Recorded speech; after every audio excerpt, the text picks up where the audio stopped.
بے لگام 35 last episode کی کمپلیٹ پروڈکشن آپ لوگ ساتھ شیئر کریں گے، جس میں آپ لوگوں کو دکھایا جائے گا کہ ثانی کی ماں آتی ہے ثانی کے پاس، اس سے کہتی کہ بیٹا اس لڑکی کو بھول جاؤ، پہلے میں تمہیں کہتی تھی لیکن اب میں تمہیں خود روکنے کی کوشش کر رہی ہوں کہ اس لڑکی سے دور ہو جاؤ، یہ لڑکی تمہارے لیے نہیں ہے، یہ صرف اس اپنے مفاد کے لیے جب اپنا سوچتی ہے تو اس سے باتیں جب یہاں پر سنتے ہیں ثانی تو اپنی ماں کو انکار کر تو اس سے کہتے ہیں کہ ماں جی میں اس کے ساتھ محبت کرتی ہوں، اس کے بغیر میں نے کسی اور کے بارے میں سوچا تک نہیں ہے، میں چاہے جو کچھ بھی ہو جائے اس کے لیے قربانی دے دوں گا، اسے ایڈجسٹ کر لوں گا، لیکن پلیز آپ لوگ میرے ساتھ ایسا مت کر۔ لیکن انکار کر رہی تھی ماں، سے کہتی کہ نہیں بیٹا میں نے جو بات آپ کو کہنی تھی کہہ دی، اب میں کسی بھی صورت میں تمہاری کوئی بھی بات نہیں سنوں گی، جو بات ہے آپ کے سامنے ہے،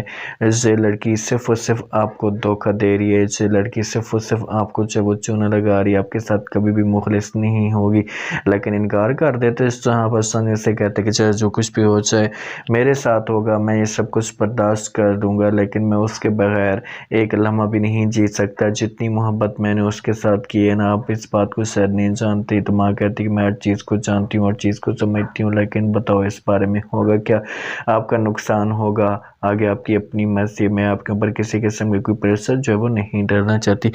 یہ بات کر کے وہاں سے ماں چلی جاتی ہے۔ اب ثانی جو ہے مکمل طور پر پھنسا ہوا ہے، مکمل طور پر تنگ ہے، اسے سمجھ نہیں آ رہی کہ آخرکار وہ کرے تو کرے کیا۔ دوسری طرف آپ لوگ سے بھی دیکھیں گے کہ ماں جو ہے رمسا کو انکار کر دیتی ہے کہ بھئی میں نے تمہیں منع بھی کیا تھا کہ یہ سب کچھ مت کرو، لیکن تم نے اس وقت میری بات نہیں مانی تھی، اگر تم نے اس وقت میری بات مان لی ہوتی اور تمہارے ساتھ ایسا نہ ہوتا، تم نے مکمل طور پر برباد کر کے رکھ دیا میرے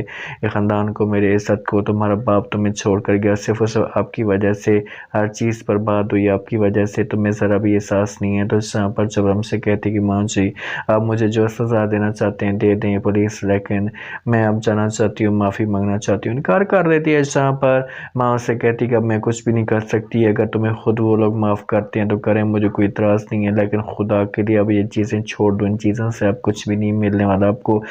کیونکہ آپ نے پورے خاندان کو برباد کر کے رکھ دیا ہے، پورے خاندان کی عزت کو مٹی میں ملا کر رکھ دیا، تو آپ کو کیسے معاف کیا جائے گا۔ ہم سے کہتی کہ بس جو کچھ بھی ہو جائے میں چاہوں گی، اب میں ثانی کے ساتھ شادی کرنے کے لیے بھی تیار ہوں، لیکن پلیز آپ لوگ جو وہ ثانی کو سمجھانے کی کوشش کریں۔ ماں کہتی کہ اچھا ٹھیک ہے میں بات کرتی ہوں ثانی کے والد کے ساتھ، اس کے بعد جو وہ بڑا فیصلہ کروں گی، اب میں کچھ بھی نہیں کر سکتی۔